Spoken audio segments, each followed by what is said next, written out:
Outro destaque desta segunda-feira, o desmatamento da Amazônia entre 1º de agosto de 2018 e 31 de julho desse ano, de 2019, atingiu o maior patamar no intervalo dos últimos 10 anos. Foram quase 10 mil quilômetros quadrados de vegetação desmatada. Os dados foram divulgados hoje pelo INPE, o Instituto Nacional de Pesquisas Espaciais. O número é o mais alto registrado desde o período de 2007 e 2018, quando o levantamento apontou quase 13 mil quilômetros quadrados de área desmatada. Rondônia, Pará, Mato Grosso e Amazonas representam 84% desse desmatamento. Fala, Josias. Olha, há 11 anos não se via tamanha destruição na Amazônia, né? Vale a pena repetir, 9.762 quilômetros quadrados de devastação. Aumento de 29,5% em relação aos 12 meses anteriores. Coisa assim não se via desde 1998, quando o desmatamento tinha crescido 31%. Não se chega a um resultado como esse por acaso.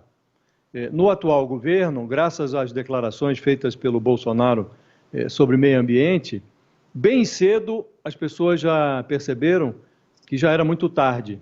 No combate a crime ambiental, o governo conseguiu subverter até o brocardo. O lema do governo nessa área de combate a crime ambiental era: nunca deixe para amanhã o que você pode deixar hoje.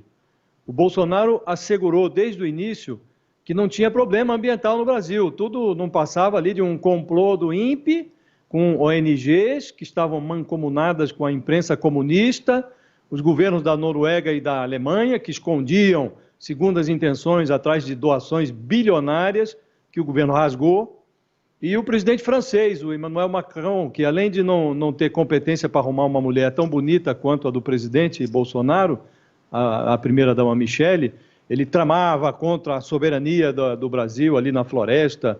Isso não tinha como acabar direito. Só para fazer uma analogia, a gente pode impor esta lógica do Bolsonaro, insisto, para fazer uma analogia, transpondo o setor ambiental para a área econômica do governo. Você imagine se o presidente passasse a questionar os dados oficiais sobre déficit público, colocasse em dúvida a existência de um déficit na Previdência, ordenasse o afrouxamento dos mecanismos de controle dos gastos, ele aplaudiria os ministérios que torrassem verbas públicas inexistentes, teto de gastos iria para as cucuias, e a lei de responsabilidade fiscal viraria letra morta. Foi isso que aconteceu. Além de questionar dados científicos do INPE, o Bolsonaro avalizou o esvaziamento da fiscalização, desautorizou fiscais do IBAMA, rasgou as doações internacionais, revogou decreto que proibia o plantio de cana na Amazônia e está agora trombeteando a intenção de legalizar garimpos ilegais até em reservas indígenas. A má notícia é que o ruim vai se tornar ainda pior, porque o governo não exibe capacidade para reconstruir o que destruiu, e o pior, que o Bolsonaro e o Ricardo Salles, que se tornou um antiministro do meio ambiente, eles ainda não enxergam culpados no reflexo do espelho. Atribuem tudo ao passado, a governos passados, só que esse índice aí inclui 6 meses de governo Bolsonaro, e foram 6 meses dramáticos nessa área ambiental. Vera. O negacionismo, né, do governo em relação à tragédia do aumento do desmatamento deu nisso. Os dados já eram oficiais, eram de um outro sistema, o DETER, que é menos acurado que o PRODES, que é esse que sai agora, que nem o Salles teve coragem de desmentir, nem ele conseguiu negar, e já mostravam, já apontavam para esse aumento. Por que existe um monitoramento mensal, Brau? É para desmerecer o governo? É para criar uma narrativa de governo? Não, é para que o governo tenha dados e evidências para agir preventivamente, para agir para evitar o pior. O governo ficou negando que os dados fossem reais. Bolsonaro chegou a dizer que o INPE era uma instituição mentirosa, descredenciando assim uma instituição que é do próprio governo e que é respeitada internacionalmente. Demitiram o presidente do INPE, Ricardo Galvão, com direito à humilhação pública de um cientista renomado, reconhecido no país, que foi lá e teve a hombridade de reafirmar os dados, sabe? Porque as pessoas, elas têm uma trajetória, elas têm uma carreira, elas têm uma coerência, e agora está aí. o sistema que tem 95% de precisão e que pega uma área bem maior, mostrando o maior desmatamento em uma década. Não é pouca coisa, não é relativizável, não é algo que se possa tergiversar. É uma tragédia que já se anuncia para 2020 ainda maior, porque o aumento detectado de junho para cá já faz com que a gente esteja com quase toda a meta de 2019 comprometida para 2020.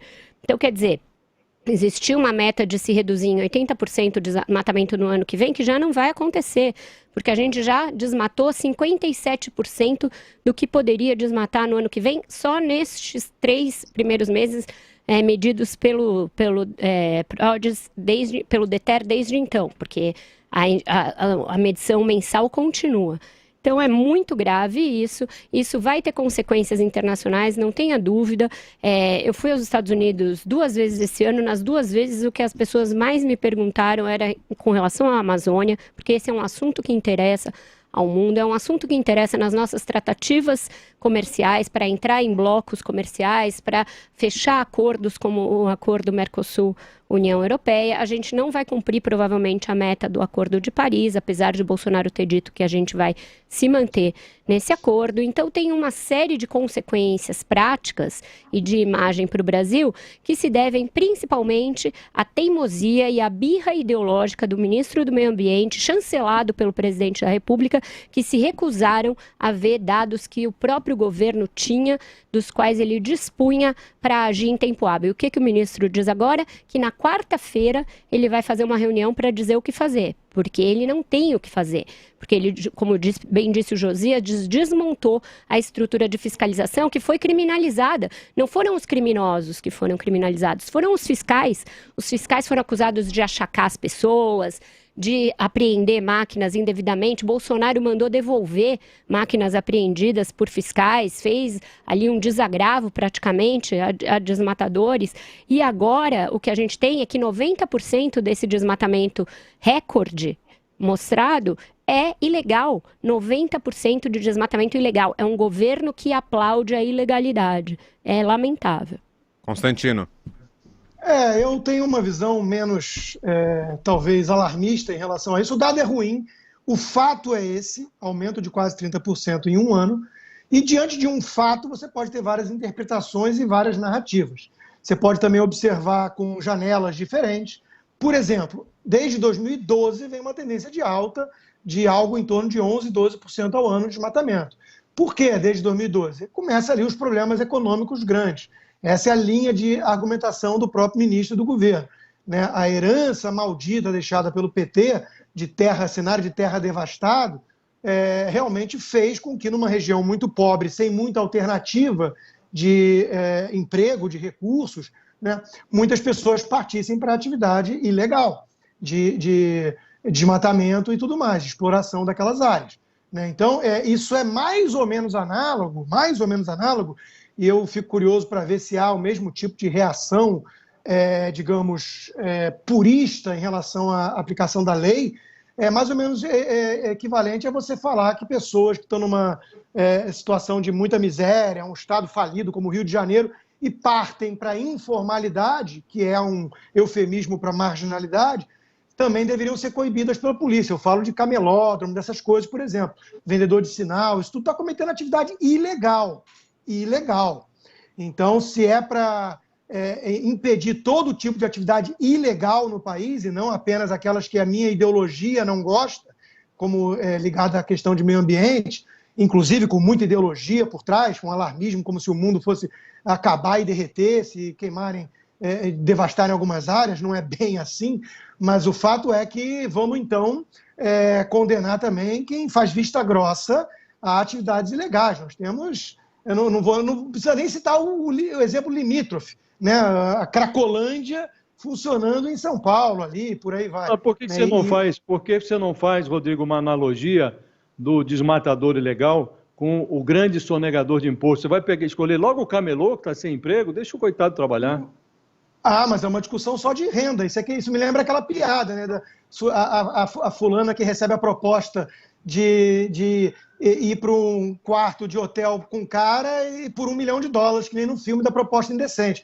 Aí ela aceita. Se eu oferecer R$50, ela pensa, você está achando que eu sou o quê? Não, o que você é já está definido, só é uma discussão de preço. Então, acho que eu não faço essa distinção. A analogia não é boa, e também o argumento de que tem muita ideologia. Eu não trato essa matéria com ideologia, eu trato aliás, com um excesso de liberalismo. A questão ambiental virou uma questão chave. O Brasil acabou de se reunir com os BRICS e no comunicado final tinha lá questão ambiental envolvida. O Brasil fechou lá o acordo com a comunidade europeia, tem questão ambiental envolvida. O agronegócio brasileiro vai exportar, precisa responder a dúvidas ambientais. Isso não é nada de ideológico, isso é coisa liberal. Não, nós estamos dificultando os negócios. Eu entendo sua preocupação pragmática, Josias, mas o que eu estou apontando é que isso já é uma consequência do excesso de ideologia no assunto climático.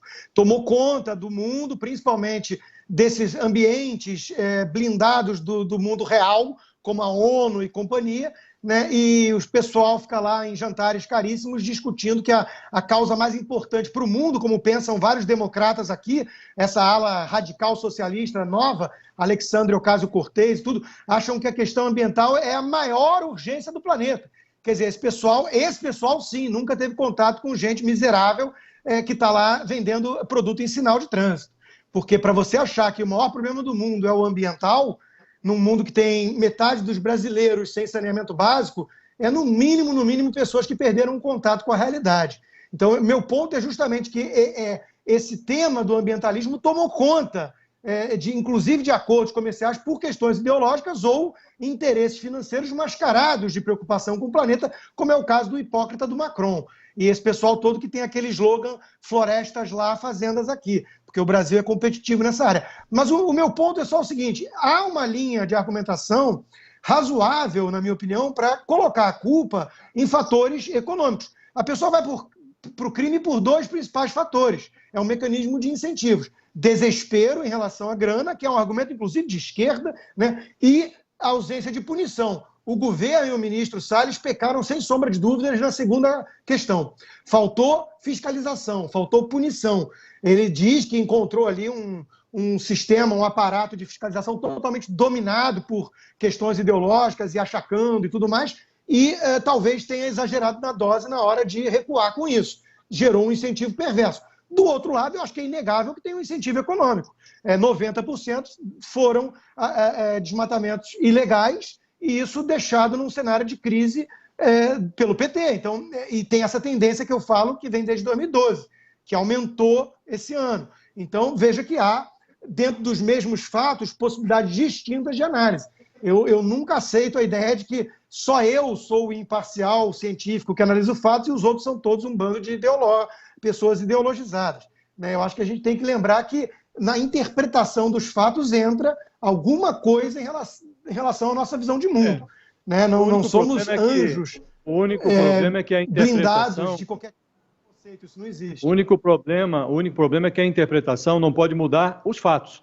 Então, até supondo, para utilizar um argumento seu, que o governo tenha chegado ali e encontrou o aparato de combate ao crime ambiental infestado de comunistas e petistas e tal. O problema é que ele não botou nada no lugar. Então ele desmontou e não colocou nada no lugar. Sim, então, e esse foi o erro que eu apontei. Do outro lado, se a gente errar o diagnóstico, a gente vai errar a receita. A receita que o ministro quer propor é um choque de capitalismo na região. Ou seja, tem que levar alternativas de progresso, de emprego, de riqueza. Por enquanto só levou para lá desmatamento. É como fazer o diagnóstico e reforçar a dose do purgante. Bom, fechamos... Minha opinião é que a ideologização da questão climática tem feito refém a população pobre da Amazônia, que teria muito a ganhar se houvesse um choque de exploração capitalista na região.